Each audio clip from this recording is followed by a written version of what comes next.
ಪ್ರೀತಿಯ ಪಯಣ ಭಾಗ 1. ರಾತ್ರಿಯ ತಂಗಾಳಿ ಬೆಂಗಳೂರಿನ ದೊಡ್ಡ ರಸ್ತೆಗಳನ್ನು ಸೀಳಿಕೊಂಡು ಮುನ್ನುಗ್ಗುತ್ತಿತ್ತು. ಎಲ್ಲೆಲ್ಲೂ ವಾಹನಗಳ ಜಗಮಗಿಸುವ ಬೆಳಕು, ತಡೆಯಿಲ್ಲದ ವೇಗ. ಆ ವೇಗದ ನಡುವೆ ಎಲ್ಲರ ಬಾಯಲ್ಲೂ ಕೇಳಿಬರುತ್ತಿದ್ದ ಹೆಸರು ವಿಕ್ರಮ್ ಹೆಗಡೆ.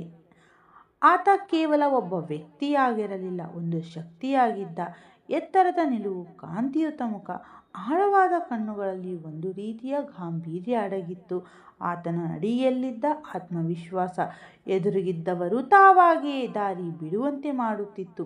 ವಿಕ್ರಮ್ ಅದೃಷ್ಟವನ್ನು ನಂಬಿ ಕೂರುವವನಲ್ಲ, ತನ್ನ ಹಣೆಬರಹವನ್ನು ತಾನೇ ಬರೆದುಕೊಂಡವನು. ಕರ್ನಾಟಕದ ಅತಿದೊಡ್ಡ ಉದ್ಯಮಿಗಳಲ್ಲಿ ಆತನ ಹೆಸರು ಮೊದಲ ಸಾಲಿನಲ್ಲಿ ನಿಲ್ಲುತ್ತಿತ್ತು. ಆತನ ಒಡೆತನದ ಹೆಗಡೆ ಗ್ರೂಪ್ ಆಫ್ ಇಂಡಸ್ಟ್ರೀಸ್ ಕೇವಲ ಒಂದು ಸಂಸ್ಥೆಯಾಗಿರಲಿಲ್ಲ, ಅದೊಂದು ಸಾಮ್ರಾಜ್ಯವಾಗಿತ್ತು. ಅಲ್ಲಿ ಪ್ರತಿ ಕೆಲಸವೂ ಅಚ್ಚುಕಟ್ಟಾಗಿ ನಡೆಯಬೇಕಿತ್ತು. ಎಂತಹದ್ದೇ ಕಷ್ಟದ ಯೋಜನೆಯಾದರೂ ವಿಕ್ರಮ್ಗೆ ಅದೊಂದು ಸವಾಲಷ್ಟೇ. ಸವಾಲುಗಳನ್ನು ಗೆಲ್ಲುವುದು ಆತನಿಗೆ ಹುಟ್ಟುತ್ತಾ ಬಂದ ಗುಣ. ಸರಿಯಾಗಿ ಬೆಳಗ್ಗೆ 9 ಗಂಟೆಗೆ ಹೆಗಡೆ ಸಂಸ್ಥೆಯ 20 ಮಹಡಿಯ ಕಟ್ಟಡದ ಮುಂದೆ ಆತನ ಕಪ್ಪು ಬಣ್ಣದ ಐಷಾರಾಮಿ ಕಾರು ಬಂದು ನಿಂತಿತ್ತು. ಕಾವಲುಗಾರರು ತಕ್ಷಣವೇ ಎಚ್ಚೆತ್ತರು. ಕಾರಿನ ಬಾಗಿಲು ತೆರೆದು ವಿಕ್ರಮ್ ಹೊರಗೆ ಬರುತ್ತಿದ್ದಂತೆ ಇಡೀ ಕಚೇರಿಯಲ್ಲಿ ಒಂದು ಕ್ಷಣ ನಿಶ್ಶಬ್ದ ಆವರಿಸಿತ್ತು. ಕೆಲಸ ಮಾಡುತ್ತಿದ್ದವರೆಲ್ಲ ಕೈಕಟ್ಟಿ ನಿಂತರು. ಆಮೇಲೆ ಯಾರೋ ಗಡಿಯಾರಕ್ಕೆ ಕೀ ಕೊಟ್ಟಂತೆ ಎಲ್ಲರೂ ತಮ್ಮ ತಮ್ಮ ಕೆಲಸದಲ್ಲಿ ಮುಳುಗಿ ಹೋದರು. ಕಂಪ್ಯೂಟರ್ ಕೀಬೋರ್ಡ್ಗಳ ಸದ್ದು ಜೋರಾಗಿತ್ತು. ಫೋನ್ ಕರೆಗಳ ಧ್ವನಿ ತಕ್ಷಣವೇ ಗಂಭೀರ ರೂಪಕ್ಕೆ ಬದಲಾಗಿತ್ತು. ಬಾಸ್ ಬಂದಿದ್ದಾರೆ ಎಂಬ ವಿಷಯ ಎಲ್ಲರಿಗೂ ಗೊತ್ತಾಗಿತ್ತು. ವಿಕ್ರಮ್ ಯಾವ ಕಡೆಗೂ ನೋಡದೆ ನೇರವಾಗಿ ತನ್ನ ಕೋಣೆಯ ಕಡೆ ನಡೆದ. ಕಣ್ಣುಗಳಲ್ಲಿ ಕಠಿಣ ನೋಟ, ಮುಖದಲ್ಲಿ ಗಾಂಭೀರ್ಯವಿತ್ತು. ತನ್ನ ಕೋಣೆಯ ಹತ್ತಿರ ಬರುತ್ತಿದ್ದಂತೆ ಆತನ ಸಹಾಯಕಿ ನಯನ ಗಡಿಬಿಡಿಯಿಂದ ಆತನ ಹಿಂದೆ ಬಂದಳು. ಗುಡ್ ಮಾರ್ನಿಂಗ್ ಸರ್ ಎಂದಳು ನಡುಗುವ ಧ್ವನಿಯಲ್ಲಿ. ವಿಕ್ರಮ್ ಆಕೆಯ ಕಡೆ ನೋಡಿದೆಯೇ ಬಾಗಿಲು ತೆರೆದು ಒಳಗೆ ಹೋಗುತ್ತಾ, ಇವತ್ತು ನನ್ನ ಸಭೆಗಳು ಯಾರ ಜೊತೆ ಇವೆ ಎಂದು ಕೇಳಿದ. ನಯನ ತಕ್ಷಣ ತನ್ನ ಕೈಯಲ್ಲಿದ್ದ ಡಿಜಿಟಲ್ ವಾಚನ್ನು ನೋಡಿ, ಸರ್ 10 ಗಂಟೆಗೆ ಗ್ರಾಹಕರ ಭೇಟಿ ಇದೆ, ಅದಾದ ಮೇಲೆ 12 ಗಂಟೆಗೆ ಹೂಡಿಕೆದಾರರ ಜೊತೆ ಫೋನ್ ಸಭೆ ಇದೆ ಎಂದಳು. ವಿಕ್ರಮ್ ತಕ್ಷಣ ನಿಂತು ಆ ಕಡೆ ತಿರುಗಿದ. ನನಗೆ ಬಾಯಲ್ಲಿ ಹೇಳಲು ನಾನು ಕೇಳಲಿಲ್ಲ, ಎಲ್ಲ ವಿವರಗಳನ್ನು ನನ್ನ ಮೇಜಿನ ಮೇಲೆ ಇಡಬೇಕು, ಅದು ಈಗಲೇ ಎಂದ ವಿಕ್ರಮ್. ನಯನ ಒಂದು ಕ್ಷಣ ಹೆದರಿ, ಎಸ್ ಸರ್, ಈಗಲೇ ಕಳುಹಿಸುತ್ತೇನೆ ಎಂದಳು. ಕಳುಹಿಸುವುದಲ್ಲ, ತೆಗೆದುಕೊಂಡು ಬಾ ಎಂದು ವಿಕ್ರಮ್ ಗಡುಸಾದ ಧ್ವನಿಯಲ್ಲಿ ಹೇಳಿದ. ಸರಿ ಸರ್ ಎಂದು ನಯನ ಅಲ್ಲಿಂದ ಓಡುವಂತೆ ಹೊರಟರು. ವಿಕ್ರಮ್ ತನ್ನ ಕುರ್ಚಿಯಲ್ಲಿ ಕುಳಿತು ಎದುರಿಗಿದ್ದ ಫೈಲ್ಗಳನ್ನು ನೋಡಲಾರಂಭಿಸಿದ. ಆತನ ಕಣ್ಣುಗಳು ಯಂತ್ರದಂತೆ ಪ್ರತಿಯೊಂದು ಸಾಲನ್ನು ಪರಿಶೀಲಿಸುತ್ತಿದ್ದವು. ಅಷ್ಟರಲ್ಲೇ ಒಂದು ವರದಿಯನ್ನು ನೋಡಿ ಆತನ ಮುಖ ಕೆಂಪಗಾಗಿತ್ತು. ಫೈಲ್ ಮೇಜಿನ ಮೇಲೆ ಜೋರಾಗಿ ಅಪ್ಪಳಿಸಿದ.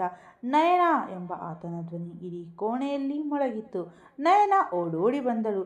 ಇದೇನು ಎಂದು ಫೈಲನ್ನು ಆಕೆ ಕಡೆ ಎಸೆದ.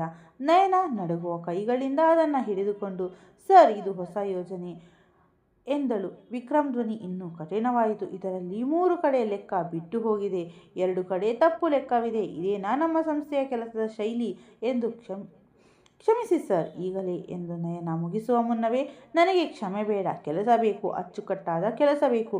ಇನ್ನೊಮ್ಮೆ ಇಂಥ ತಪ್ಪು ಕಂಡರೆ ಏನಾಗುತ್ತದೆ ಎಂದು ನಿನಗೆ ಗೊತ್ತು ತಾನೆ ಎಂದ ವಿಕ್ರಮ್. ನಯನ ತಲೆ ತಗ್ಗಿಸಿ, ಗೊತ್ತು ಸರ್, ಈಗಲೇ ಸರಿಪಡಿಸುತ್ತೇನೆ ಎಂದಳು.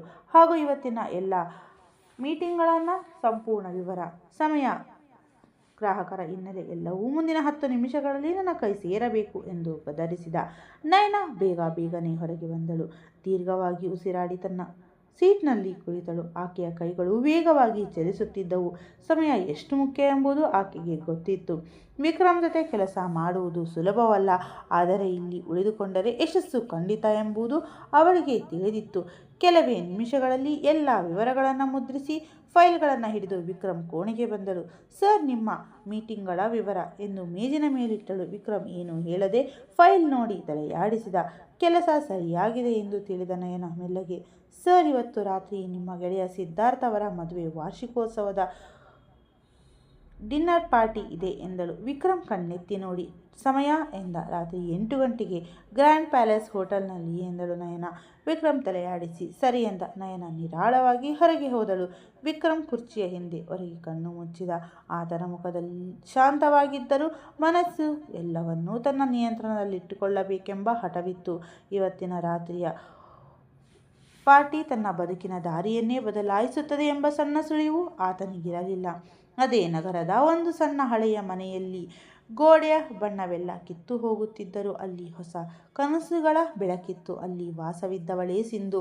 ಅವಳ ಬಳಿ ಹಣ ಆಸ್ತಿ ಇರಲಿಲ್ಲ, ಆದರೆ ಬದುಕುವ ಛಲ ಮತ್ತು ನಂಬಿಕೆಯ ಕೊರತೆ ಇರಲಿಲ್ಲ. ಬೆಳಗ್ಗಿನ ಎಳೆಬಿಸಿಲು ಕೋಣೆಯೊಳಗೆ ಬರುತ್ತಿತ್ತು. ಸಿಂಧು ತನ್ನ ತಾಯಿಯ ಪಕ್ಕ ಕುಳಿತು ತಲೆಗೆ ಎಣ್ಣೆ ಹಚ್ಚುತ್ತಿದ್ದಳು. ಅಮ್ಮ, ಇವತ್ತು ಒಂದು ಸಂಸ್ಥೆಯಲ್ಲಿ ನನ್ನ ಸಂದರ್ಶನ ಇದೆ ಎಂದಳು ನಗುತ್ತಾ. ತಾಯಿ ಅವಳ ಕಡೆ ನೋಡಿ, ಯಾವ ಕೆಲಸ ಮಗಳೇ ಎಂದಳು. ಪಾರ್ಟಿಗಳನ್ನು ವ್ಯವಸ್ಥೆ ಮಾಡುವ ಕೆಲಸ ಅಮ್ಮ. ನಿಮಗೆ ಗೊತ್ತಲ್ಲ, ಮದುವೆ ಪಾರ್ಟಿ ಎಲ್ಲ ಅಚ್ಚುಕಟ್ಟಾಗಿ ಮಾಡುವುದು ನಾನು ಮಾಡಬಲ್ಲೆ ತಾನೆ ಎಂದಳು. ತಾಯಿಯ ಕಣ್ಣಲ್ಲಿ ಆತಂಕವಿತ್ತು. ಸಿಂಧು ತಾಯಿಯ ಹೆಗಲ ಮೇಲೆ ತಲೆಯಿಟ್ಟು, ಮಾಡಲೇಬೇಕು ಅಮ್ಮ, ಈಗ ನಾನು ದುಡಿಯುವ ಸಮಯ ಬಂದಿದೆ ಎಂದಳು. ತಾಯಿ ಅವಳ ತಲೆ ಸವರಿ, ಆ ದೇವರು ನಿನಗೆ ಒಳ್ಳೆಯದು ಮಾಡಲಿ ಎಂದಳು. ಸಿಂಧು ಬೇಗನೆ ತಯಾರಾಗಿ ಫೈಲ್ಗಳನ್ನು ಹಿಡಿದು ಮನೆಯಿಂದ ಹೊರಟಳು. ದಾರಿಯುದ್ದಕ್ಕೂ ಮನಸ್ಸಿನಲ್ಲಿ 10 ಯೋಚನೆಗಳು. ಹೆದರಿಕೆ ಇದ್ದರೂ ಹೊಸ ನಂಬಿಕೆ ಇತ್ತು. ಸಂದರ್ಶನ ಮುಗಿದು ಕೆಲಸ ಸಿಕ್ಕಾಗ ಅವಳ ಸಂತೋಷಕ್ಕೆ ಪಾರವೇ ಇರಲಿಲ್ಲ. ಕೈಯಲ್ಲಿ ಸಿಹಿ ತಿಂಡಿಯ ಡಬ್ಬ ಹಿಡಿದು ಓಡೋಡಿ ಮನೆಗೆ ಬಂದಳು. ಅಮ್ಮ ಎಂದು ಕೂಗಿದಳು. ತಾಯಿ ಹೊರಗೆ ಬರುತ್ತಿದ್ದಂತೆ ಅವಳ ಬಾಯಿಗೆ ಸಿಹಿ ಇಟ್ಟಳು. ಏನಿದು ವಿಶೇಷ ಎಂದು ತಾಯಿ ನಗುತ್ತಾ ಕೇಳಿದಳು. ಅಮ್ಮ, ನನಗೆ ಕೆಲಸ ಸಿಕ್ಕಿತು. ಇನ್ನು ಮುಂದೆ ನಾನು ದೊಡ್ಡ ದೊಡ್ಡ ಪಾರ್ಟಿಗಳನ್ನು ಮುನ್ನಡೆಸುವ ಕೆಲಸ ಮಾಡಲಿದ್ದೇನೆ ಎಂದಾಗ ಸಿಂಧುವಿನ ಕಣ್ಣಲ್ಲಿ ಮಿಂಚಿದ್ದವು. ತಾಯಿ ಕಣ್ಣುಗಳಲ್ಲಿ ಆನಂದ ಭಾಷ್ಮ ಬಂದಿತ್ತು. ನನಗೆ ಗೊತ್ತಿತ್ತು ಮಗಳೇ, ನೀನು ಸಾಧಿಸುತ್ತೀಯ ಎಂದಾಗ ಸಿಂಧು ತಾಯಿಯನ್ನು ಅಪ್ಪಿಕೊಂಡು, ಇನ್ನು ಮುಂದೆ ಎಲ್ಲವೂ ಸರಿಯಾಗುತ್ತದೆ ಅಮ್ಮ, ನಾನು ಎಲ್ಲವನ್ನ ನೋಡಿಕೊಳ್ಳುತ್ತೇನೆ ಎಂದಳು. ಆದರೆ ಈ ಹೊಸ ಕೆಲಸ ತನ್ನನ್ನು ಇಡೀ ರಾಜ್ಯವೇ ಬಲ್ಲ ವಿಕ್ರಮ್ ಹೆಗಡೆಯ ಹತ್ತಿರ ಕರೆದೊಯ್ಯುತ್ತದೆ ಎಂದು ಅವಳು ಯೋಚಿಸುತ್ತಿರಲಿಲ್ಲ. ಕೆಲಕ್ಕೆ ಸೇರಿದ ಕೆಲವೇ ಗಂಟೆಗಳಲ್ಲಿ ಅವಳನ್ನು ಸಂಸ್ಥೆಯ ಮುಖ್ಯಸ್ಥ ಅರವಿಂದ್ ಅವರ ಕೋಣೆಗೆ ಕರೆಯಲಾಗಿತ್ತು. ಅವಳ ಹೃದಯ ಜೋರಾಗಿ ಬಡಿದುಕೊಳ್ಳುತ್ತಿತ್ತು. ಆದರೂ ಮುಖದಲ್ಲಿ ಧೈರ್ಯವಿಟ್ಟುಕೊಂಡು ಬಂದಳು. ಬನ್ನಿ ಸಿಂಧು ಎಂದರು ಅರವಿಂದ್. ಅವರ ಧ್ವನಿಯಲ್ಲಿ ಅಧಿಕಾರಕ್ಕಿಂತ ಹೆಚ್ಚಾಗಿ ಅವಳನ್ನು ಪರೀಕ್ಷಿಸುವ ನೋಟವಿತ್ತು. ಹೇಳಿ ಸರ್ ಎಂದಳು ಸಿಂಧು. ಅರವಿಂದ್ ಕುರ್ಚಿಯ ಮುಂದೆ ಬಾಗಿ, ಇವತ್ತು ರಾತ್ರಿ ಒಂದು ದೊಡ್ಡ ಪಾರ್ಟಿ ಇದೆ. ಸಿದ್ಧಾರ್ಥ್ ಬಲ್ಸನ್ ಅವರ ಮದುವೆ ವಾರ್ಷಿಕೋತ್ಸವ. ಇದು ನಮಗೆ ಬಹಳ ಮುಖ್ಯವಾದ ಕೆಲಸ. ಇದನ್ನು ನೀನೇ ಮುನ್ನಡೆಸಬೇಕು ಎಂದು ನಾನು ಬಯಸುತ್ತೇನೆ ಎಂದರು. ಸಿಂಧು ಒಂದು ಕ್ಷಣ ಬೆಚ್ಚಿಬಿದ್ದಳು. ಸರ್, ಇವತ್ತೇನಾ ಎಂದಳು. ಹೌದು, ಇವತ್ತೇ. ನಿನಗೊಂದು ದೊಡ್ಡ ಅವಕಾಶ ಕೊಡುತ್ತಿದ್ದೇನೆ. ನೆನಪಿರಲಿ, ಒಂದು ಸಣ್ಣ ತಪ್ಪೂ ಆಗಬಾರದು ಎಂದರು. ಸಿಂಧು ದೀರ್ಘವಾಗಿ ಉಸಿರಾಡಿ, ನನ್ನ ಮೇಲೆ ನಂಬಿಕೆ ಇಡಿ ಸರ್, ನಾನು ನಿಮ್ಮ ನಂಬಿಕೆ ಉಳಿಸಿಕೊಳ್ಳುತ್ತೇನೆ ಎಂದಳು. ನೋಡೋಣ, ಕೆಲಸ ಶುರು ಮಾಡು ಎಂದರು ಅರವಿಂದ್. ಸಿಂಧುಗೆ ಇದೊಂದು ದೊಡ್ಡ ಸವಾಲಾಗಿತ್ತು, ಆದರೆ ಅವಳು ಹಿಂದೆ ಸರಿಯುವವಳಲ್ಲ. ತಕ್ಷಣ ತನ್ನ ತಂಡವನ್ನು ಕರೆದು ಕೆಲಸಕ್ಕೆ ಹಚ್ಚಿದಳು. ಗ್ರ್ಯಾಂಡ್ ಪ್ಯಾಲೇಸ್ ಹೋಟೆಲ್ನ ದೊಡ್ಡ ಸಭಾಂಗಣದ ಜವಾಬ್ದಾರಿ ಅವಳದಾಗಿತ್ತು. ಅಲಂಕಾರ, ಬೆಳಕು, ಸಂಗೀತ, ಊಟದ ವ್ಯವಸ್ಥೆ ಎಲ್ಲವೂ ಅದ್ಧೂರಿಯಾಗಿರಬೇಕಿತ್ತು. ಹೂವಿನ ಅಲಂಕಾರವನ್ನು ಸ್ವಲ್ಪ ಮೃದುವಾಗಿ ಇಡಿ. ಇದು ಮದುವೆ ವಾರ್ಷಿಕೋತ್ಸವದ ಪಾರ್ಟಿ, ಯಾವುದೇ ಕಂಪನಿಯ ಸಭೆಯಲ್ಲ ಎಂದು ಸಿಂಧು ಕೆಲಸಗಾರನಿಗೆ ಸೂಚಿಸಿದಳು. ಆತನ ತಕ್ಷಣವೇ ಅದನ್ನು ಸರಿಪಡಿಸಲು ತೊಡಗಿಕೊಂಡನು. ಬೆಳಕು ತುಂಬ ಪ್ರಖರವಾಗಿರಬಾರದು, ಸ್ವಲ್ಪ ಮಂದವಾಗಿ ಕಣ್ಣಿಗೆ ತಂಪಾಗಿರಬೇಕು ಎಂದು ಮತ್ತೊಬ್ಬನಿಗೆ ಹೇಳಿದಳು. ಅವಳ ಧ್ವನಿಯಲ್ಲಿ ಆತ್ಮವಿಶ್ವಾಸ ಮತ್ತು ತೀರ್ಮಾನಗಳಲ್ಲಿನ ಸ್ಪಷ್ಟತೆ ಇತ್ತು. ಅವಳ ಕೆಲಸದ ಶೈಲಿ ನೋಡಿ ಎಲ್ಲರೂ ಅವಳ ಮಾತನ್ನು ಕೇಳುತ್ತಿದ್ದರು. ಗಂಟೆಗಳ ಪರಿಶ್ರಮದ ನಂತರ ಆ ಸಭಾಂಗಣ ಒಂದು ಸುಂದರ ಕನಸಿನಂತೆ ಕಂಗೊಳಿಸತೊಡಗಿತ್ತು. ಮಂದವಾದ ಬೆಳಕು, ತಾಜಾ ಹೂಗಳ ಸುಗಂಧ, ಹಿತವಾದ ಸಂಗೀತ ಎಲ್ಲವೂ ಸಮತೋಲನದಲ್ಲಿತ್ತು. ಅಷ್ಟರೇ ಅರವಿಂದ್ ಅಲ್ಲಿಗೆ ಬಂದರು. ಸುತ್ತಲೂ ಕಣ್ಣಾಡಿಸಿ ಅವರ ಮುಖದಲ್ಲಿ ತೃಪ್ತಿ ಕಂಡುಬಂದಿತ್ತು. ಅದ್ಭುತವಾಗಿದೆ ಎಂದರು ಮೆಲ್ಲಗೆ. ಸಿಂಧು ಅವರ ಕಡೆ ನೋಡಿ, ಧನ್ಯವಾದಗಳು ಸರ್ ಎಂದರು. ಸಿದ್ಧಾರ್ಥ್ ಅವರಿಗೆ ಇದು ಇಷ್ಟವಾದರೆ ನಿನಗೆ ಗೆದ್ದಂತೆ ಎಂದರು ಅವರು. ಸಿಂಧು ನಗುತ್ತಾ ತಲೆಯಾಡಿಸಲು, ಅದೇ ಸಂಸ್ಥೆಯಲ್ಲಿ ಹಲವು ದಿನಗಳಿಂದ ಕೆಲಸ ಮಾಡುತ್ತಿದ್ದ ತನುಜಾ ಎಂಬ ಹುಡುಗಿ ದೂರ ನಿಂತು ಇದನ್ನೆಲ್ಲ ನೋಡುತ್ತಿದ್ದಳು. ಅವಳಿಗೆ ಇಷ್ಟು ದಿನವಾದರೂ ಇಂತಹ ದೊಡ್ಡ ಅವಕಾಶ ಸಿಕ್ಕಿರಲಿಲ್ಲ. ಅವಳ ಕಣ್ಣುಗಳಲ್ಲಿ ಅಸೂಯೆ ಎದ್ದು ಕಾಣುತ್ತಿತ್ತು. ಇವತ್ತು ತಾನೇ ಕೆಲಸಕ್ಕೆ ಬಂದು ಇಷ್ಟು ದೊಡ್ಡ ಜವಾಬ್ದಾರಿ ತೆಗೆದುಕೊಂಡಿದ್ದಾಳೆ. ಇವಳ ಹೆಸರು ಎಷ್ಟು ದೊಡ್ಡದಾಗಬಹುದು ಎಂದು ಮನಸ್ಸಿನಲ್ಲಿ ಕುದಿಯುತ್ತಿದ್ದಳು. ಅವಳ ಮುಖದಲ್ಲಿ ಒಂದು ಕಠಿಣವಾದ ನಗು ಮೂಡಿತ್ತು. ನೋಡ್ತೀನಿ ಇವಳು ಹೇಗೆ ಈ ಕೆಲಸ ಮುಗಿಸ್ತಾಳೆ ಅಂತ ಎಂದುಕೊಂಡಳು. ಸಂಜೆಯಾಗುತ್ತಿದ್ದಂತೆ ಅತಿಥಿಗಳು ಬರಲಾರಂಭಿಸಿದರು. ದೊಡ್ಡ ದೊಡ್ಡ ಉದ್ಯಮಿಗಳು, ಸಮಾಜದ ಗಣ್ಯರು ಸಭಾಂಗಣಕ್ಕೆ ಬಂದರು. ಎಲ್ಲರೂ ಅಲ್ಲಿನ ಅಲಂಕಾರವನ್ನು ನೋಡಿ ಹೊಗಳುತ್ತಿದ್ದರು. ಸಿಂಧು ದೂರ ನಿಂತು ಎಲ್ಲವನ್ನ ಗಮನಿಸುತ್ತಿದ್ದಳು. ಅವಳ ಕಣ್ಣುಗಳು ಪ್ರತಿಯೊಂದು ಸಣ್ಣ ವಿಷಯದ ಮೇಲೂ ಇತ್ತು. ಸ್ವಲ್ಪ ಸಮಯದ ನಂತರ ಹೋಟೆಲ್ ಮುಂದೆ ಒಂದು ಐಷಾರಾಮಿ ಕಾರು ಬಂದು ನಿಂತಿತ್ತು. ಬಾಗಿಲು ತೆರೆದು ವಿಕ್ರಮ್ ಹೆಗಡೆ ಹೊರಬಂದ. ಆತ ಒಳಗೆ ಬರುತ್ತಿದ್ದಂತೆ ಎಲ್ಲರ ಕಣ್ಣುಗಳು ಆತನ ಕಡೆ ತಿರುಗಿದವು. ಆತನ ವ್ಯಕ್ತಿತ್ವವೇ ಹಾಗಿತ್ತು. ಗೆಳೆಯ ಸಿದ್ಧಾರ್ಥ್ ಮುಂದೆ ಬಂದು ವಿಕ್ರಮ್ನನ್ನ ಅಪ್ಪಿಕೊಂಡ. ಮದುವೆ ವಾರ್ಷಿಕೋತ್ಸವದ ಶುಭಾಶಯಗಳು ಎಂದ ವಿಕ್ರಮ್ ನಗುತ್ತಾ. ಧನ್ಯವಾದಗಳು ವಿಕ್ರಮ್, ಬಾ, ನನ್ನ ಹೆಂಡತಿ ಮೋನಿಕಾಳನ್ನ ಪರಿಚಯಿಸುತ್ತೇನೆ ಎಂದು ಕರೆದುಕೊಂಡು ಹೋದ. ಮೋನಿಕಾ ಇವನೇ ವಿಕ್ರಮ್, ನನ್ನ ಆಪ್ತ ಗೆಳೆಯ ಎಂದ ಸಿದ್ಧಾರ್ಥ್. ಮೋನಿಕಾ ನಗುತ್ತಾ ನಿಮ್ಮನ್ನ ಭೇಟಿಯಾಗಿದ್ದು ಸಂತೋಷವಾಗಿದೆ ಎಂದಳು. ವಿಕ್ರಮ್ ತಾನು ತಂದಿದ್ದ ಹೂಗೊಚ್ಚ ಮತ್ತು ಉಡುಗೊರೆಯನ್ನು ಅವರ ಕೈಗಿಟ್ಟನು. ಆತನ ಕಣ್ಣುಗಳು ಇಡೀ ಸಭಾಂಗಣವನ್ನು ಒಮ್ಮೆ ನೋಡಿದವು. ಎಲ್ಲೂ ಅಚ್ಚುಕಟ್ಟಾಗಿರುವುದನ್ನು ಕಂಡು ಆತನ ಮುಖದಲ್ಲಿ ಮೆಚ್ಚುಗೆ ಮೂಡಿತ್ತು. ಅಲಂಕಾರ ತುಂಬ ಚೆನ್ನಾಗಿದೆ ಎಂದ ವಿಕ್ರಮ್. ಸಿದ್ಧಾರ್ಥ್ ನಗುತ್ತಾ ಈ ಬಾರಿ ಒಬ್ಬ ಹೊಸ ಹುಡುಗಿಗೆ ಅವಕಾಶ ಕೊಟ್ಟಿದ್ದೆವು. ಅವಳು ನಿರೀಕ್ಷೆಗಿಂತಲೂ ಅದ್ಭುತವಾಗಿ ಕೆಲಸ ಮಾಡಿದ್ದಾಳೆ ಎಂದ. ಹೌದಾ ಎಂದು ವಿಕ್ರಮ್ ಆಸಕ್ತಿಯಿಂದ ಕೇಳಿದ. ಬಾ, ಅವಳನ್ನು ಪರಿಚಯಿಸುತ್ತೇನೆ ಎಂದ ಸಿದ್ಧಾರ್ಥ್. ಇನ್ನೊಂದೆಡೆ ತನುಜ ತನ್ನ ಸಂಚನ್ನು ರೂಪಿಸುತ್ತಿದ್ದಳು. ಅವಳು ಒಂದು ಲೋಟ ನೀರಿನಲ್ಲಿ ಯಾರಿಗೂ ತಿಳಿಯದಂತೆ ಏನೋ ಒಂದು ಔಷಧಿ ಬೆರೆಸಿದ್ದಳು. ಈಗ ನೋಡ್ತೀನಿ ನಿನ್ನ ಅಚ್ಚುಕಟ್ಟತನವನ್ನು ಎಂದುಕೊಳ್ಳುತ್ತಾ ಸಿಂಧುವಿನ ಬಳಿ ಬಂದು, ಸಿಂಧು ತುಂಬ ಹೊತ್ತಿನಿಂದ ಕೆಲಸ ಮಾಡುತ್ತಿದ್ದೀಯ, ಸ್ವಲ್ಪ ನೀರು ಕುಡಿ ಎಂದು ಲೋಟವನ್ನು ಕೊಟ್ಟಳು. ಸಿಂಧು ಏನೂ ಸಂಶಯ ಪಡದೆ ನೀರನ್ನು ಕುಡಿದಳು. ಧನ್ಯವಾದಗಳು ತನುಜ ಎಂದಳು. ನೀರು ಕುಡಿದ ಕೆಲವೇ ಕ್ಷಣಗಳಲ್ಲಿ ಸಿಂಧುವಿನ ತಲೆ ಸುತ್ತಲೂ ಆರಂಭವಾಗಿತ್ತು. ಕಣ್ಣುಗಳು ಮಂಜಾಗತೊಡಗಿದ್ದವು. ಇದೇನಾಗುತ್ತಿದೆ ನನಗೆ ಎಂದುಕೊಳ್ಳುತ್ತಾ ಕಷ್ಟಪಡುತ್ತಿದ್ದಳು. ಅತ್ತ ಸಿದ್ಧಾರ್ಥ್ ವಿಕ್ರಮ್ನನ್ನು ಕರೆದುಕೊಂಡು ಸಿಂಧುವಿನ ಕಡೆ ಬರುತ್ತಿದ್ದ. ಅಲ್ಲಿ ನೋಡು, ಅವಳೇ ಸಿಂಧು ಎಂದು ಕೈ ತೋರಿಸಿದ. ಸಿಂಧು ತನ್ನನ್ನು ತಾನು ನಿಯಂತ್ರಿಸಿಕೊಳ್ಳಲು ಯತ್ನಿಸುತ್ತಿದ್ದಳು. ಆದರೆ ಅವಳ ದೇಹ ಅವಳನ್ನು ಮಾತನ್ನ ಕೇಳುತ್ತಿರಲಿಲ್ಲ. ಅವಳು ತೂರಾಡುತ್ತಾ ಹಿಂದೆ ಸರಿದು ಆಕಸ್ಮಿಕವಾಗಿ ಒಬ್ಬನಿಗೆ ಡಿಕ್ಕಿ ಹೊಡೆದಳು. ಆತನೇ ವಿಕ್ರಮ್. ಡಿಕ್ಕಿ ಹೊಡೆಯುತ್ತಿದ್ದಂತೆ ಸಿಂಧು ಸಮತೋಲನ ತಪ್ಪಿದಳು. ಅವಳ ಕೈಗಳು ತನ್ನ ತಲೆಗೂದಲನ್ನು ಹಿಡಿದುಕೊಂಡು ಉಸಿರಾಟ ಜೋರಾಯಿತು. ವಿಕ್ರಮ್ ಅವಳು ಕೆಳಗೆ ಬೀಳದಂತೆ ತಕ್ಷಣ ಹಿಡಿದುಕೊಂಡ. ಏನಾಗಿದೆ ನನಗೆ, ಆರಾಮಾಗಿದ್ದೀಯಾ ಎಂದು ಗಂಭೀರ ಧ್ವನಿಯಲ್ಲಿ ಕೇಳಿದ. ಸಿಂಧುವಿನ ಕಣ್ಣುಗಳು ಅರೆಬರೆ ಮುಚ್ಚುತ್ತಿದ್ದವು. ಅವಳು ಏನೋ ಹೇಳಲು ಯತ್ನಿಸುತ್ತಿದ್ದರೂ ಮಾತು ಹೊರಡುತ್ತಿರಲಿಲ್ಲ. ಅಷ್ಟರಲ್ಲಿ ಸಿದ್ಧಾರ್ಥ್ ಹತ್ತಿರ ಬಂದ. ಅರೆ, ಇವಳೇ ಸಿಂಧು, ಇಡೀ ಕೂಟವನ್ನು ರೆಡಿ ಮಾಡಿದ್ದು ಎಂದು ವಿಕ್ರಮ್ ಕಣ್ಣುಗಳು ಸಿಂಧುವಿನ ಮೇಲೆ ನೆಟ್ಟವು. ಆದರೆ ಈ ಬಾರಿ ಒಬ್ಬ ಕೆಲಸಗಾರ್ತಿಯಾಗಿ ಅಲ್ಲ. ಆ ಕ್ಷಣದಲ್ಲಿ ಏನೋ ಒಂಥರ ಭಾವನೆ ಮೂಡಿತ್ತು. ದೂರ ನಿಂತಿದ್ದ ತನುಜ ತನ್ನ ಸಂಚು ಯಶಸ್ವಿಯಾಗಿದ್ದಕ್ಕೆ ಮನಸ್ಸಿನಲ್ಲಿ ನಗುತ್ತಾ ಸುಮ್ಮನೆ ನಿಂತಿದ್ದಳು. ಅಷ್ಟರಲ್ಲಿ ಮೋನಿಕಾ ಸಿದ್ಧಾರ್ಥ್ನನ್ನ ಕರೆದಳು. ಸಿದ್ಧಾರ್ಥ್ ಒಮ್ಮೆ ಸಿಂಧು ಮತ್ತು ವಿಕ್ರಮ್ನನ್ನ ನೋಡಿದ. ಸಿಂಧುವಿನ ಸ್ಥಿತಿ ವಿಚಿತ್ರವಾಗಿ ಕಾಣುತ್ತಿತ್ತು. ಅವಳ ಉಸಿರಾಟ ತೀವ್ರವಾಗಿತ್ತು, ಮುಖ ಕೆಂಪಗಾಗಿತ್ತು, ಬೆವರುತ್ತಿತ್ತು. ಸಿದ್ಧಾರ್ಥ್ ಉದ್ಯಮ ರಂಗದಲ್ಲಿ ಹಲವು ವರ್ಷಗಳ ಅನುಭವ ಹೊಂದಿದ್ದರಿಂದ ದೊಡ್ಡ ದೊಡ್ಡ ವ್ಯಕ್ತಿಗಳ ಹತ್ತಿರ ಬರಲು ಕೆಲವರು ಇಂತಹ ನಾಟಕ ಆಡುತ್ತಾರೆಂಬ ಸಂಶಯ ಆತನಿಗಿತ್ತು. ಆದರೆ ಸಿಂಧುವಿನ ಮುಖದಲ್ಲಿ ಆ ರೀತಿಯ ಕಪಟತನ ಕಾಣುತ್ತಿರಲಿಲ್ಲ. ಅವಳ ತೊಂದರೆ ನಿಜವಾಗಿತ್ತು. ವಿಕ್ರಮ್, ನಾನು ಈಗ ಬರುತ್ತೇನೆ ಎಂದು ಸಿದ್ಧಾರ್ಥ್ ಮೋನಿಕಾಳ ಕಡೆ ಹೋದ. ಈಗ ವಿಕ್ರಮ್ ಮತ್ತು ಸಿಂಧು ಇಬ್ಬರೇ ಉಳಿದಿದ್ದರು. ನೀನು ಆರಾಮಾಗಿದ್ದೀಯಾ ಎಂದು ವಿಕ್ರಮ್ ಮತ್ತೊಮ್ಮೆ ಕೇಳಿದ. ಆದರೆ ಈ ಬಾರಿ ಆತನ ಧ್ವನಿಯಲ್ಲಿ ಆತಂಕವಿತ್ತು. ಸಿಂಧು ಉತ್ತರಿಸಲು ಪ್ರಯತ್ನಿಸಿದರೂ ಮಾತು ಗಂಟಲಲ್ಲಿ ಸಿಲುಕಿಕೊಂಡಿತ್ತು. ಅವಳ ದೇಹ ಅವಳ ನಿಯಂತ್ರಣ ತಪ್ಪುತ್ತಿತ್ತು. ಅವಳು ದಿಢೀರನೆ ವಿಕ್ರಮ್ ಹತ್ತಿರ ಬಂದು ಆತನ ಕೈಯನ್ನು ಗಟ್ಟಿಯಾಗಿ ಹಿಡಿದುಕೊಂಡಳು. ಆ ಸ್ಪರ್ಶದಲ್ಲಿ ಯಾವುದೇ ಪ್ರಜ್ಞೆ ಇರಲಿಲ್ಲ, ಕೇವಲ ಒಂದು ರೀತಿಯ ತಳಮಳವಿತ್ತು. ವಿಕ್ರಮ್ಗೆ ಏನೋ ತೊಂದರೆಯಾಗಿದೆ ಎಂಬುದು ಸ್ಪಷ್ಟವಾಗಿ ತಿಳಿದಿತ್ತು. ನಿನ್ನನ್ನು ಇಲ್ಲಿಂದ ಹೊರಗೆ ಕರೆದುಕೊಂಡು ಹೋಗಬೇಕು ಎಂದುಕೊಂಡ ವಿಕ್ರಮ್ ಯಾರ ಗಮನಕ್ಕೂ ಬಾರದಂತೆ ಸಿಂಧುವನ್ನು ನಡೆಸಿಕೊಂಡು ಹೋಟೆಲ್ನ ಒಂದು ಖಾಸಗಿ ಕೋಣೆಗೆ ಕರೆದುಕೊಂಡು ಹೋದ.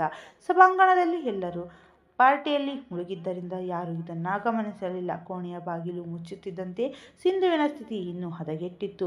ನನಗೆ ತುಂಬ ಶೆಕೆಯಾಗುತ್ತಿದೆ ಎಂದು ಅಳತೊಡಗಿದ್ದಳು.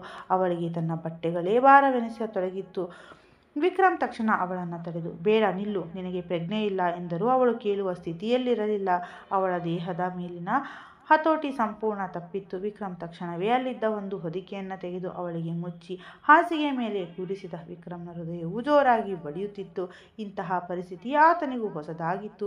ತಕ್ಷಣ ತನ್ನ ಫೋನ್ ತೆಗೆದು ಹೋಟೆಲ್ನ ವೈದ್ಯರಿಗೆ ಕರೆ ಮಾಡಿ ಈಗಲೇ ಕೋಣೆಯ ಸಂಖ್ಯೆ 302ಕ್ಕೆ ಬನ್ನಿ ಎಂದು ಆಜ್ಞಾಪಿಸಿದ. ವೈದ್ಯರು ಬರುವವರೆಗೂ ಸಿಂಧುವನ್ನು ನಿಯಂತ್ರಿಸುವುದು ಕಷ್ಟವಾಗಿತ್ತು. ಅವಳು ಪದೇ ಪದೇ ಹೊದಿಕೆಯನ್ನು ತೆಗೆಯಲು ಯತ್ನಿಸುತ್ತಿದ್ದಳು. ವಿಕ್ರಮ್ ತನ್ನನ್ನು ತಾನು ಹತೋಟಿಯಲ್ಲಿಟ್ಟುಕೊಂಡು ಅವಳ ಕೈಗಳನ್ನು ಮೆಲ್ಲಗೆ ಹಿಡಿದು, ಶಾಂತವಾಗಿರು, ನಾನಿಲ್ಲಿದ್ದೇನೆ ಎಂದ. ಆತನ ಧ್ವನಿಯಲ್ಲಿ ಕಠಿಣತೆ ಇರಲಿಲ್ಲ, ಒಂದು ರೀತಿಯ ಮೃದುತ್ವವಿತ್ತು. ಕೆಲವು ನಿಮಿಷಗಳ ನಂತರ ಬಾಗಿಲು ತಟ್ಟುವ ಸದ್ದಾಗಿತ್ತು. ವಿಕ್ರಮ್ ಬಾಗಿಲನ್ನು ಸ್ವಲ್ಪವೇ ತೆರೆದು ವೈದ್ಯರನ್ನು ಒಳಗೆ ಬಿಟ್ಟುಕೊಂಡ.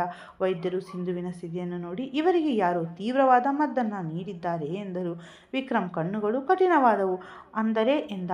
ಇವರ ದೇಹದಲ್ಲಿ ತಾಪಮಾನ ಹೆಚ್ಚಾಗಿದೆ, ಪ್ರಜ್ಞೆ ತಪ್ಪುತ್ತಿದೆ, ಇವೆಲ್ಲ ಮದ್ದಿನ ಲಕ್ಷಣಗಳು ಎಂದ ವೈದ್ಯರು. ಅವಳಿಗೆ ಒಂದು ಚುಚ್ಚುಮದ್ದು ನೀಡಿದರು. ಚುಚ್ಚುಮದ್ದು ನೀಡಿದ ನಂತರ ಸಿಂಧುವಿನ ಉಸಿರಾಟ ಸ್ವಲ್ಪ ನಿಧಾನವಾಗಿತ್ತು. ಆದರೆ ತಳಮಳ ಕಡಿಮೆಯಾಗಲಿಲ್ಲ. ವೈದ್ಯರು ಗಂಭೀರವಾಗಿ, ಇವರು ಸಂಪೂರ್ಣ ಶಾಂತವಾಗಿದ್ದಾರೆ. ಇವರ ದೇಹದ ತಾಪವನ್ನು ಕಡಿಮೆ ಮಾಡಲು ಪ್ರಯತ್ನಿಸಬೇಕು. ಇಲ್ಲದಿದ್ದರೆ ತೊಂದರೆಯಾಗುತ್ತದೆ. ನೀವು ನಾನು ಹೇಳುತ್ತಿರುವುದನ್ನು ಅರ್ಥ ಮಾಡಿಕೊಳ್ಳಿ ಎಂದರು. ವಿಕ್ರಮ್ ತಲೆಯಾಡಿಸಿದ. ನಾನು ಹೊರಗಿರುತ್ತೇನೆ, ಅಗತ್ಯವಿದ್ದರೆ ಕರೆಯಿರಿ ಎಂದು ವೈದ್ಯರು ಹೊರಗೆ ಹೋದರು. ಬಾಗಿಲು ಮುಚ್ಚುತ್ತಿದ್ದಂತೆ ಕೋಣೆಯಲ್ಲಿ ಮತ್ತೆ ಮೌನ ಆವರಿಸಿತ್ತು. ಆದರೆ ಆ ಮೌನದ ನಡುವೆ ಸಿಂಧುವಿನ ಉಸಿರಾಟದ ಸದ್ದು ಕೇಳಿಸುತ್ತಿತ್ತು. ನನಗೆ ತುಂಬ ಸೆಕೆಯಾಗುತ್ತಿದೆ ಎಂದುಕೊಳ್ಳುತ್ತಾ ಅವಳು ಮತ್ತೆ ಎದ್ದು ವಿಕ್ರಮ್ನನ್ನ ನೂಕಿದಳು. ಅವಳ ಕೈಗಳು ಮತ್ತೆ ಬಟ್ಟೆ ಕಡೆಗೆ ಹೋದಾಗ ವಿಕ್ರಮ್ ತಕ್ಷಣ ಅವಳನ್ನು ತಡೆದು, ಸಿಂಧು, ದಯವಿಟ್ಟು ನಿನಗೆ ನಿನ್ನೆ ತೊಂದರೆ ಮಾಡಿಕೊಳ್ಳಬೇಡ ಎಂದು ಅವಳನ್ನು ತನ್ನ ಬಳಿ ಸೆಳೆದು ಹೊದಿಕೆಯಿಂದ ಮುಚ್ಚಿದ. ಈ ಬಾರಿ ಆತ ಅವಳನ್ನು ಗಟ್ಟಿಯಾಗಿ ಅಪ್ಪಿಕೊಂಡ, ಆದರೆ ಅತ್ಯಂತ ಕಾಳಜಿಯಿಂದ ಅವಳನ್ನು ರಕ್ಷಿಸುವಂತೆ ಹಿಡಿದುಕೊಂಡಿದ್ದ. ಶಾಂತವಾಗು, ನಾನಿದ್ದೇನೆ ಎಂದ ಮೆಲ್ಲಗೆ. ಸಿಂಧುವಿನ ದೇಹ ನಡುಗುತ್ತಿತ್ತು. ಅವಳು ಪ್ರಜ್ಞೆಯಿಲ್ಲದೆ ಆತನ ಹೆಗಲಿಗೆ ವಾಲಿದಳು. ವಿಕ್ರಮ್ ತನ್ನನ್ನು ತಾನು ತಡೆಯಲು ಪ್ರಯತ್ನಿಸಿದ. ಆತನಿಗೆ ಇದು ಕೇವಲ ಒಂದು ಜವಾಬ್ದಾರಿಯಾಗಿತ್ತು, ಒಬ್ಬ ಹುಡುಗಿಯ ಪ್ರಾಣ ಉಳಿಸುವ ಕೆಲಸವಾಗಿತ್ತು. ಆದರೆ ಸಿಂಧುವಿನ ಸ್ಥಿತಿ ಆತನಿಗೂ ಒಂದು ಕ್ಷಣ ಮತಿಭ್ರಮಣೆ ಉಂಟು ಮಾಡಿತ್ತು. ಆತ ಕಣ್ಣು ಮುಚ್ಚಿ ತನ್ನನ್ನು ತಾನು ಹತೋಟಿಯಲ್ಲಿಟ್ಟುಕೊಳ್ಳಲು ಯತ್ನಿಸಿದ. ಆದರೆ ಸಿಂಧು ಒಂದು ಆಸರೆ ಸಿಕ್ಕಂತೆ ಆತನಿಗೆ ಇನ್ನೂ ಹತ್ತಿರವಾದಳು. ಕೋಣೆಯ ವಾತಾವರಣ ಒಂದು ವಿಚಿತ್ರ ಭಾವನೆಯಿಂದ ತುಂಬಿ ಹೋಯಿತು. ವಿಕ್ರಮ್ ಕೊನೆಯ ಬಾರಿ ತನ್ನ ಮನಸ್ಸನಿಗೆ ತಿಳಿ ಹೇಳಲು ಯತ್ನಿಸಿದರು. ಆ ಕ್ಷಣದ ಪರಿಸ್ಥಿತಿ, ಜವಾಬ್ದಾರಿ ಮತ್ತು ಮನುಷ್ಯನ ದೌರ್ಬಲ್ಯ ಎಲ್ಲವೂ ಒಂದಕ್ಕೊಂದು ಬೆರೆತು ಹೋದವು. ಆ ರಾತ್ರಿ ಆ ಕೋಣೆಯಲ್ಲಿ ನಡೆದ ಘಟನೆಯನ್ನು ಮಾತುಗಳಲ್ಲಿ ವರ್ಣಿಸಲು ಸಾಧ್ಯವಿಲ್ಲ. ಅದೊಂದು ಅನಿವಾರ್ಯತೆಯೋ ತಪ್ಪೋ ಅಥವಾ ವಿಧಿ ಆಟವೋ ತಿಳಿಯದಾಗಿತ್ತು. ಸ್ವಲ್ಪ ಸಮಯದ ನಂತರ ಎಲ್ಲವೂ ಶಾಂತವಾಯಿತು. ಸಿಂಧು ಗಾಢವಾದ ನಿದ್ರೆಗೆ ಜಾರಿದಳು. ಅವಳ ಉಸಿರಾಟ ಈಗ ಮಾಮೂಲಿಯಾಗಿತ್ತು. ವಿಕ್ರಮ್ ಹಾಸಿಗೆಯ ತುದಿಯಲ್ಲಿ ಕುಳಿತಿದ್ದ. ಆತನ ಮುಖದಲ್ಲಿ ಯೋಚನೆಗಳ ಭಾರವಿತ್ತು. ಆತ ಮೆಲ್ಲಗೆ ಸಿಂಧುವಿನ ಮುಖದ ಮೇಲಿದ್ದ ಕೂದಲನ್ನು ಸರಿಸಿದ. ಆತನ ಕಣ್ಣುಗಳು ಅವಳ ಮುಖದ ಮೇಲೆಯೇ ಇದ್ದವು. ಇನ್ನು ಮುಂದೆ ನೀನು ನನ್ನ ಜವಾಬ್ದಾರಿ ಎಂದು ಅತ್ಯಂತ ನಿಧಾನವಾಗಿ ಹೇಳಿಕೊಂಡ. ಆ ಕ್ಷಣದಲ್ಲಿ ಆತ ಒಂದು ನಿರ್ಧಾರಕ್ಕೆ ಬಂದಿದ್ದ. ಆತನಿಗೂ ಗೊತ್ತಿತ್ತು, ನಡೆದ ಘಟನೆಯನ್ನು ಸುಮ್ಮನೆ ಮರೆಯಲು ಸಾಧ್ಯವಿಲ್ಲ ಎಂದು. ಸಿಂಧು ಈಗ ಆತನ ಬದುಕಿನ ಭಾಗವಾಗಿದ್ದಳು. ಆತ ಕೊನೆಯ ಬಾರಿ ಅವಳ ಮುಖವನ್ನು ನೋಡುತ್ತಾ ಅಲ್ಲೇ ಕುಳಿತ ಕಣ್ಣನ್ನು ಮುಚ್ಚಿದ. 5 ವರ್ಷಗಳ ನಂತರ ಹುಬ್ಬಳ್ಳಿಯ ಒಂದು ಶಾಂತವಾದ ಗಲ್ಲಿಯಲ್ಲಿ ಬೆಳಗಿನ ಎಳೆಬಿಸಿಲು ಒಂದು ಸುಂದರ ನೋಟ ಕಾಣಿಸುತ್ತಿತ್ತು. ಒಬ್ಬ ಚಿಕ್ಕ ಹುಡುಗಿ ತನ್ನ ಪುಟ್ಟ ಮಗನ ಹಿಂದೆ ಓಡುತ್ತಿದ್ದಳು. ಆ ಪುಟ್ಟ ಮಗು ಮುದ್ದಾದ ಧ್ವನಿಯಲ್ಲಿ ನಗುತ್ತಾ ಓಡುತ್ತಿತ್ತು. ನನ್ನನ್ನು ಹಿಡಿ ಎನ್ನುತ್ತಾ ಓಡಿ ಹೋಗಿ ತನ್ನ ಅಜ್ಜಿಯ ಮಡಿಲಿನಲ್ಲಿ ಅಡಗಿಕೊಂಡಿತ್ತು. ಆ ಮಗು ಹಿಂದೆ ಓಡಿ ಬಂದ ಹುಡುಗಿ ಸುಳ್ಳು ಕೋಪ ನಟಿಸುತ್ತಾ, ಸಮರ್, ನೀನು ತುಂಬ ತುಂಟನಾಗಿದ್ದೀಯ, ಬಾ ಹೊರಗೆ. ಅಜ್ಜಿ ಮಡಿಲಿನಿಂದ ಇವತ್ತು ಅಮ್ಮನನ್ನು ಸೋಲಿಸಿ ಬಿಟ್ಟೆಯಲ್ಲ ಎಂದಳು. ಅವಳ ಮುಖದಲ್ಲಿ ಕೋಪಕ್ಕಿಂತ ಹೆಚ್ಚಾಗಿ ತಾಯಿಯ ಮಮತೆ ಎದ್ದು ಕಾಣುತ್ತಿತ್ತು. ಆ ಹುಡುಗಿ ಬೇರೆ ಯಾರೂ ಅಲ್ಲ, ಅವಳೇ ಸಿಂಧು. ಅವಳ ಮಡಿಲಲ್ಲಿ ಇದ್ದ ಆ ಪುಟ್ಟ ಮಗು ಅವಳ ಮಗ ಸಮರ್. ಈ 5 ವರ್ಷಗಳಲ್ಲಿ ಸಿಂಧುವಿನ ಬದುಕು ಸಂಪೂರ್ಣ ಬದಲಾಗಿತ್ತು. ಈಗ ಅವಳು ಹುಬ್ಬಳ್ಳಿಯ ಒಂದು ಸಣ್ಣ ಸಂಸ್ಥೆಯಲ್ಲಿ ಪಾರ್ಟಿಗಳನ್ನು ನಿರ್ವಹಿಸುವ ಕೆಲಸ ಮಾಡುತ್ತಿದ್ದಳು.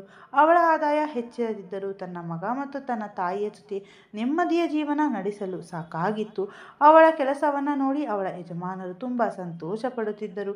ನಮ್ಮ ಸಂಸ್ಥೆಯ ದೊಡ್ಡ ಕಚೇರಿ ಬೆಂಗಳೂರಿನಲ್ಲಿದೆ, ನೀನು ಅಲ್ಲಿಗೆ ಬಂದರೆ 4 ಪಟ್ಟು ಹೆಚ್ಚು ಸಂಬಳ ಕೊಡುತ್ತೇನೆ ಎಂದು ಹಲವು ಬಾರಿ ಹೇಳಿದ್ದರು. ಆದರೆ ಸಿಂಧು ನಗುತ್ತಾ ನಿರಾಕರಿಸುತ್ತಿದ್ದಳು.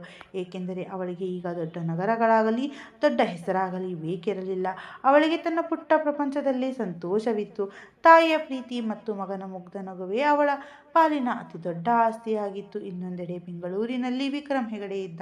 ಆದರೆ ಆತ ಮೊದಲಿಗಿಂತಲೂ ಕಠಿಣ ಮತ್ತು ಕೋಪಿಷ್ಠನಾಗಿದ್ದ.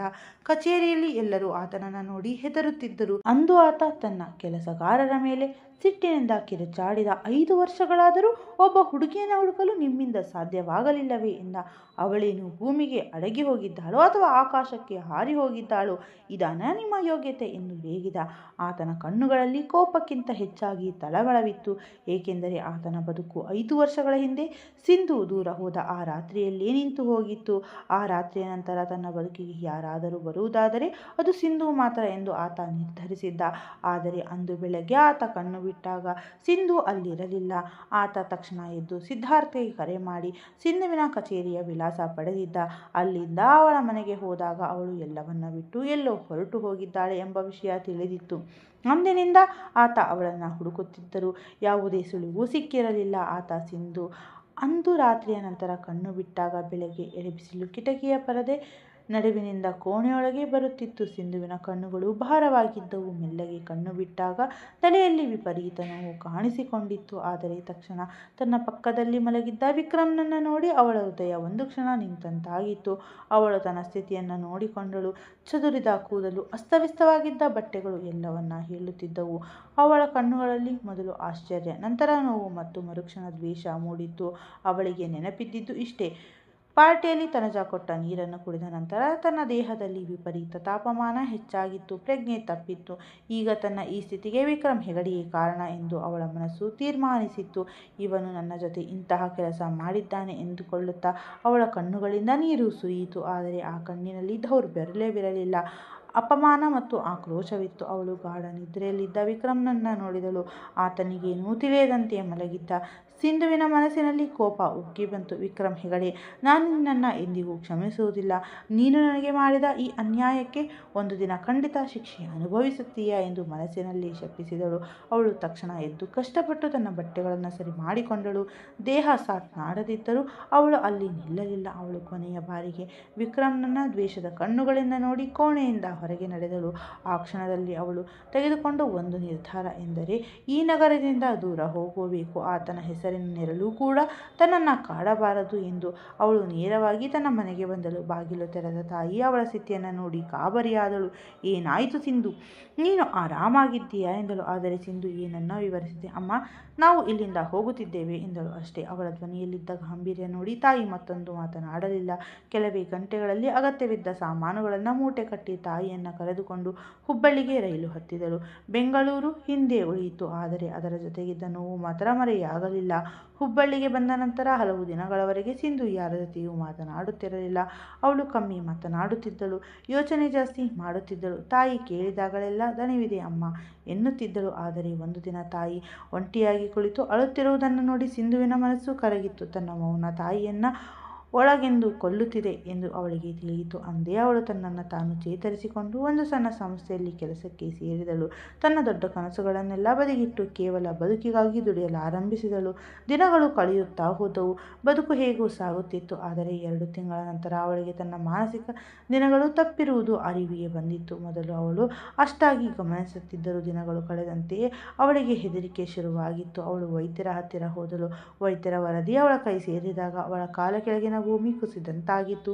ನೀವು ಗರ್ಭಿಣಿಯಾಗಿದ್ದೀರಾ ಎಂಬ ವೈದ್ಯರ ಮಾತು ಅವಳ ಕಿವಿಯಲ್ಲಿ ಪದೇ ಪದೇ ಮೊಳಗತೊಡಗಿತ್ತು.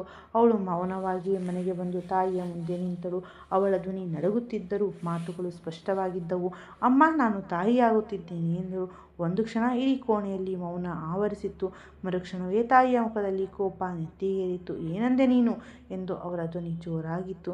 ಸಿಂಧು ಏನು ಹೇಳುವ ಮುನ್ನವೇ ಅವರು ತಡೆದು, ಸಾಕು, ಒಂದು ಮಾತು ಆಡಬೇಡ. ಇದೇನಾ ನೀನು ನನಗೆ ಕಲಿಸಿದ ಸಂಸ್ಕಾರ? ಯಾವ ಪಾಪವನ್ನು ಹೊತ್ತು ತಂದು ನನ್ನ ಮುಂದೆ ನಿಂತಿದ್ದೀಯಾ ಎಂದು ಕಣ್ಣೀರು ಹಾಕುತ್ತಾ ಕೂಗಾಡಿದರು. ನಾನು ನಿನ್ನನ್ನು ನಂಬಿದ್ದೆ, ಆದರೆ ನೀನು ನನ್ನ ನಂಬಿಕೆಯನ್ನು ಮಣ್ಣುಪಾಲು ಮಾಡಿದೆ. ಸಮಾಜದ ಮುಂದೆ ನನ್ನ ತಲೆ ತಗ್ಗಿಸುವಂತೆ ಮಾಡಿದೆ. ಸಿಂಧು, ನಾನು ಜನರಿಗೆ ಏನೆಂದು ಮುಖ ತೋರಿಸಲಿ ಎಂದು ಅವರ ಪ್ರತಿಯೊಂದು ಮಾತು ಸಿಂಧುವಿನ ಹೃದಯವನ್ನು ಸೀಳುತ್ತಿತ್ತು. ಸಿಂಧು ಅಲ್ಲಿ ನಿಂತು ಅಳುತ್ತಿದ್ದಳು. ಅಮ್ಮ, ನನ್ನ ಮಾತು ಒಮ್ಮೆ ಕೇಳು ಎಂದಳು ಗಂಟಲು ಕಟ್ಟಿದ್ದ ಧ್ವನಿಯಲ್ಲಿ. ಆದರೆ ತಾಯಿ ಕೋಪದಲ್ಲಿದ್ದರು. ನಾನು ಏನನ್ನೂ ಕೇಳಲ್ಲ. ಈಗ ಏನು ಸಮಾಧಾನ ಹೇಳುತ್ತೀಯಾ ನೀನು ಎಂದರು. ಕೋಣೆಯಲ್ಲಿ ಕೇವಲ ಸಿಂಧುವಿನ ಅಳುವಿನ ಧ್ವನಿ ಮಾತ್ರ ಕೇಳುತ್ತಿತ್ತು. ಈಗ ತಾನು ಸತ್ಯವನ್ನು ಹೇಳದಿದ್ದರೆ ಎಲ್ಲವೂ ಮುರಿದು ಬೀಳುತ್ತದೆ ಎಂದು ಅವಳಿಗೆ ಅರ್ಥವಾಗಿತ್ತು. ಸಿಂಧು ಮೆಲ್ಲನೆ ಹೆಜ್ಜೆ ಇಟ್ಟು ತನ್ನ ತಾಯಿಯ ಹತ್ತಿರ ಬಂದು ಅವರ ಕೈಗಳನ್ನು ಹಿಡಿದುಕೊಂಡಳು.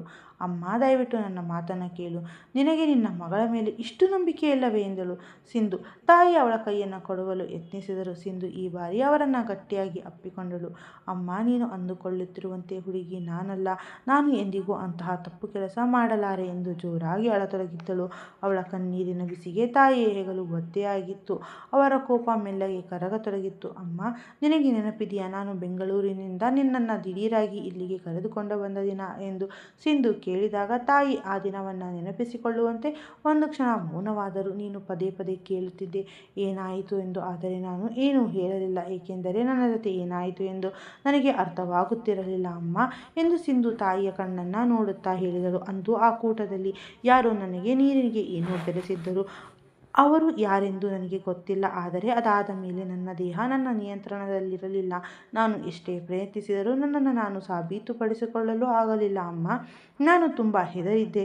ನನಗೆ ಪ್ರಜ್ಞೆ ಬಂದಾಗ ನಾನು ಒಂದು ಕೋಣೆಯಲ್ಲಿದ್ದೆ. ಅಲ್ಲಿ ನನ್ನ ಪಕ್ಕದಲ್ಲಿ ವಿಕ್ರಮ್ ಹೆಗಡೆ ಇದ್ದ. ಆ ಹೆಸರನ್ನು ಹೇಳುವಾಗ ಅವಳು ಕಣ್ಣು ಮುಚ್ಚಿಕೊಂಡಳು. ಆ ಕಹಿ ನೆನಪು ಅವಳನ್ನು ಕಾಡಿತ್ತು. ಅಮ್ಮ, ಅದೇ ವಿಕ್ರಮ್ ಹೆಗಡೆ, ಇಡೀ ದೇಶದಲ್ಲೇ ಪ್ರಸಿದ್ಧ ಉದ್ಯಮಿ. ನನಗೆ ಅನಿಸಿದ್ದು ಇದೆಲ್ಲ ಆತನೇ ಮಾಡಿದ್ದು ಎಂದು. ಆತನೇ ನನ್ನ ಬದುಕನ್ನು ಹಾಳು ಮಾಡಿದ ಎಂದುಕೊಂಡೆ ಅಮ್ಮ ಎಂದು ಸಿಂಧು ಮತ್ತೆ ಜೋರಾಗಿ ಅಳಲಾರಂಭಿಸಿದಳು. ತಾಯಿಯ ಮುಖದಲ್ಲಿ ಕೋಪ ಈಗ ನೋವಾಗಿ ಬದಲಾಗಿತ್ತು. ನಾನು ಅಲ್ಲಿಂದ ತಕ್ಷಣವೇ ಓಡಿ ಬಂದೆ ಅಮ್ಮ. ಒಂದು ಕ್ಷಣವೂ ಅಲ್ಲಿ ನಿಲ್ಲಲಿಲ್ಲ. ಏಕೆಂದರೆ ಆತನ ಶಕ್ತಿ ತುಂಬ ದೊಡ್ಡದು. ನಾನು ಆತನ ವಿರುದ್ಧ ಏನೂ ಮಾಡಲು ಸಾಧ್ಯವಿರಲಿಲ್ಲ. ಯಾರೂ ನನ್ನ ಮಾತನ್ನು ನಂಬುತ್ತಿರಲಿಲ್ಲ. ನನ್ನನ್ನೇ ತಪ್ಪು ತಿಳಿಯುತ್ತಿದ್ದರು. ಅದಕ್ಕಾಗಿಯೇ ನಿನ್ನನ್ನು ಕರೆದುಕೊಂಡು ಈ ಸಣ್ಣ ಊರಿಗೆ ಬಂದೆ. ಇಲ್ಲಿ ನಮ್ಮನ್ನು ಯಾರೂ ಬಲ್ಲವರಿಲ್ಲ ಎಂದು ಸಿಂಧು ಕಣ್ಣೀರು ಒರೆಸಿಕೊಳ್ಳುತ್ತಾ ಹೇಳಿದಳು. ನಾನು ಕೇವಲ ನಿನ್ನ ಜೊತೆ ಎಲ್ಲವನ್ನ ಮರೆತು ನೆಮ್ಮದಿಯ ಜೀವನ ನಡೆಸಲು ಬಯಸಿದ್ದೆ ಅಮ್ಮ ಎಂದು ತನ್ನ ಹೊಟ್ಟೆಯ ಮೇಲೆ ಕೈ ಇಟ್ಟುಕೊಂಡು ಹೇಳಿದಳು. ನನ್ನ ಹೊಟ್ಟೆಯಲ್ಲಿ ಬೆಳೆಯುತ್ತಿರುವ ಈ ಮಗು ನನ್ನ ನಡತೆಗೆ ಕಳಂಕವಾಗುವುದು ನನಗೆ ಇಷ್ಟವಿರಲಿಲ್ಲ. ಜನ ಏನೆಂದು ಆಡಿಕೊಳ್ಳುತ್ತಾರೆ ಎಂದು ನನಗೆ ಭಯವಿತ್ತು ಅಮ್ಮ. ಆದರೆ ಈ ಮಗುವನ್ನು ಕೊಲ್ಲಲು ನನ್ನ ಮನಸ್ಸು ಒಪ್ಪಲಿಲ್ಲ. ಇದರ ತಪ್ಪಾದರೂ ಏನಿದೆ? ಇದು ಮುಗ್ಧ ಜೀವ ತಾನೇ ಎಂದಳು. ತಾಯಿ ಈಗ ಸಂಪೂರ್ಣ ಶಾಂತರಾಗಿದ್ದರು. ಅವರ ಮುಖದಲ್ಲಿ ಪಶ್ಚಾತ್ತಾಪ ಎದ್ದು ಕಾಣುತ್ತಿತ್ತು. ತಕ್ಷಣವೇ ಅವರು ಸಿಂಧುವನ್ನು ತನ್ನ ಕಡೆಗೆ ಎಳೆದುಕೊಂಡು ಗಟ್ಟಿಯಾಗಿ ಅಪ್ಪಿಕೊಂಡರು. ಸಾಕು, ನಿಲ್ಲಿಸು ಮಗಳೇ ಎಂದರು ಗದ್ಗದಿತ ಧ್ವನಿಯಲ್ಲಿ. ಇಷ್ಟೆಲ್ಲ ನೋವನ್ನು ನಿನ್ನೊಬ್ಬಳೇ ಹೇಗೆ ಸಹಿಸಿಕೊಂಡೆ? ನನಗೆ ಯಾಕೆ ಹೇಳಲಿಲ್ಲ? ನಾನು ನಿನ್ನ ತಾಯಿಯಲ್ಲವೇ? ನಿನ್ನ ನೋವು ನನಗೆ ತಿಳಿಯುವುದಿಲ್ಲವೇ ಎಂದು ಅವರಿಗೂ ಕಣ್ಣೀರು ಉಕ್ಕಿ ಬಂತು. ನಾನೇ ನಿನ್ನನ್ನು ತಪ್ಪು ತಿಳಿದೆ, ನಿನ್ನನ್ನೇ ಶಪಿಸಿದೆ. ನನ್ನ ಮಗಳೇ, ನೀನು ಏನೆಲ್ಲ ಕಷ್ಟಪಟ್ಟಿಯೋ ಎಂದು ಸಿಂಧುವಿನ ತಲೆ ಸವರಿದರು ತಾಯಿ. ನನ್ನನ್ನು ಕ್ಷಮಿಸಿಬಿಡು ಮಗಳೇ, ನನ್ನನ್ನು ಕ್ಷಮಿಸಿಬಿಡು ಎಂದರು. ಸಿಂಧು ಕೂಡ ತಾಯಿಯನ್ನು ಗಟ್ಟಿಯಾಗಿ ಹಿಡಿದುಕೊಂಡು ತನ್ನ ವರ್ಷಗಳ ನೋವನ್ನೆಲ್ಲ ಕಣ್ಣೀರಿನ ರೂಪದಲ್ಲಿ ಹೊರಹಾಕಿದಳು. ಅಮ್ಮ, ನಾನು ತುಂಬ ಹೆದರಿದ್ದೆ. ನಿನಗೆ ವಿಷಯ ತಿಳಿದರೆ ನೀನು ಎಲ್ಲೋ ಮನಸ್ಸು ಮುರಿದುಕೊಳ್ಳುತ್ತೀಯೋ ಎಂದು ಸುಮ್ಮನಿದ್ದೆ ಅಮ್ಮ ಎಂದಳು. ಇಬ್ಬರು ತಾಯಿ ಮಗಳು ಪರಸ್ಪರ ಅಪ್ಪಿಕೊಂಡು ಅಳುತ್ತಿದ್ದರು. ಆ ಅಳುವಿನಲ್ಲಿ ಒಂದು ರೀತಿಯ ನೆಮ್ಮದಿ ಇತ್ತು. ಇಷ್ಟು ದಿನಗಳ ಕಾಲ ಮನಸ್ಸಿನಲ್ಲಿದ್ದ ಭಾರ ಇಂದು ಕಡಿಮೆಯಾಗಿತ್ತು. ಸ್ವಲ್ಪ ಸಮಯದ ನಂತರ ತಾಯಿ ಅವಳ ಕಣ್ಣೀರು ಒರೆಸಿ ಮಾತನಾಡಿದರು. ಕೇಳು ಸಿಂಧು, ನಡೆದಿದ್ದು ತುಂಬ ಅನ್ಯಾಯ. ಆದರೆ ಇದರಲ್ಲಿ ಯಾವುದೇ ತಪ್ಪಿಲ್ಲ. ಹಾಗೆಯೇ ಈ ಮಗುವಿನ ತಪ್ಪೂ ಇಲ್ಲ. ನನ್ನ ಮಗಳ ಮೇಲೆ ಯಾವುದೇ ಕಳಂಕವಿಲ್ಲ ಎಂದರು ಧೈರ್ಯ ತುಂಬುವ ಧ್ವನಿಯಲ್ಲಿ. ಈ ಮಗು ಆ ದೇವರು ಕೊಡುಗೆ. ಇದನ್ನು ನಾವು ಸಂತೋಷದಿಂದ ಸಾಕೋಣ. ಜಗತ್ತು ಏನೇ ಅಂದುಕೊಂಡರೂ ನನಗೆ ಹೆದರಿಕೆ ಇಲ್ಲ ಎಂದು ಸಿಂಧುವಿನ ಮುಖವನ್ನು ತನ್ನ ಕೈಗಳಲ್ಲಿ ಹಿಡಿದುಕೊಂಡು, ನೀನು ಒಂಟಿಯಲ್ಲ ಮಗಳೇ, ನಾನು ನಿನ್ನ ಜೊತೆಗಿದ್ದೇನೆ. ನನ್ನ ಕೊನೆ ಉಸಿರಿರುವವರೆಗೂ ಇರುತ್ತೇನೆ ಎಂದರು. ಸಿಂಧು ತಾಯಿಯ ಕಣ್ಣುಗಳನ್ನು ನೋಡಿ ಮೊದಲ ಬಾರಿಗೆ ನೆಮ್ಮದಿಯ ನಿಟ್ಟುಸಿರು ಬಿಟ್ಟಳು. ಅಮ್ಮ ಎಂದು ಮತ್ತೆ ಅವರನ್ನು ಅಪ್ಪಿಕೊಂಡಳು. ತಾಯಿ ಅವಳನ್ನು ತನ್ನ ಸೆರಗಿನಲ್ಲಿ ಮರೆ ಮಾಡಿಕೊಂಡರು. ಇನ್ನು ಮುಂದೆ ನೀನು ಅಳಬಾರದು. ನಾವಿಬ್ಬರು ಸೇರಿ ಈ ಸಮಾಜವನ್ನು ಎದುರಿಸೋಣ. ಏನೇ ಕಷ್ಟ ಬಂದರೂ ಜೊತೆಯಾಗಿ ನಿಲ್ಲೋಣ ಎಂದರು. ಆ ತಾಯಿ ಒಂದು ತಾಯಿಗೆ ಮಾತ್ರ ಕೊಡಲು ಸಾಧ್ಯವಿರುವ ಅಂತಹ ಶಕ್ತಿ ಆ ಮಾತುಗಳಲ್ಲಿದ್ದವು. ನೀನು ನಿನ್ನ ಮಗನ ಜೊತೆ ಹೊಸ ಜೀವನವನ್ನು ಆರಂಭಿಸು. ನಾನು ಪ್ರತಿ ಹೆಜ್ಜೆಯಲ್ಲೂ ನಿನ್ನ ಜೊತೆ ಇರುತ್ತೇನೆ ಎಂದರು. ಅಂದು ಆ ಪುಟ್ಟ ಮನೆಯಲ್ಲಿ ಇಬ್ಬರು ಹೆಣ್ಣು ಮಕ್ಕಳ ಬದಲಿಗೆ ಇಬ್ಬರು ಧೀಮಂತ ಶಕ್ತಿ ನಿಂತಿದ್ದವು. ಅವರು ನೋವಿನ ನಡುವೆಯೂ ಹೊಸ ನಂಬಿಕೆಯನ್ನು, ಬೆಳಕನ್ನು ಹಿಡಿದುಕೊಂಡು ನಿಂತಿದ್ದರು. ಮುಂದಿನ ಭಾಗದಲ್ಲಿ ಏನಾಗಬಹುದು? ವಿಕ್ರಮ್ ಹೆಗಡೆ ಸಿಂಧುವಿನ ಸುಳಿವು ಸಿಗುತ್ತದೆಯಾ? ವಿಕ್ರಮ್ ಯಾವುದೇ ಕೆಟ್ಟ ಉದ್ದೇಶದಿಂದ ಅಂದು ಹಾಗೆ ಮಾಡಿರಲಿಲ್ಲ ಎಂಬ ಸತ್ಯ ಸಿಂಧುವಿಗೆ ತಿಳಿಯುತ್ತದೆಯಾ? ವಿಕ್ರಮ್ ತನ್ನ ಮಗುವನ್ನು ಭೇಟಿಯಾಗಲು ಸಾಧ್ಯವೇ? ಈ ಮೊದಲನೇ ಭಾಗ ನಿಮಗಿಷ್ಟವಾಗಿದ್ದರೆ ನಿಮ್ಮ ಅನಿಸಿಕೆಯನ್ನು ತಿಳಿಸಿ. ಇಷ್ಟವಾದರೆ ಲೈಕ್ ಮಾಡಿ ಮತ್ತು ನಮ್ಮ ಚಾನಲನ್ನು ಸಬ್ಸ್ಕ್ರೈಬ್ ಮಾಡಿಕೊಳ್ಳಿ. ಧನ್ಯವಾದಗಳು. ಮತ್ತೆ ಮುಂದಿನ ಭಾಗದಲ್ಲಿ ಸಿಗೋಣ. ಅಲ್ಲಿಯವರೆಗೂ ಎಲ್ಲರೂ ಖುಷಿಯಾಗಿರಿ, ಆರೋಗ್ಯವಾಗಿರಿ.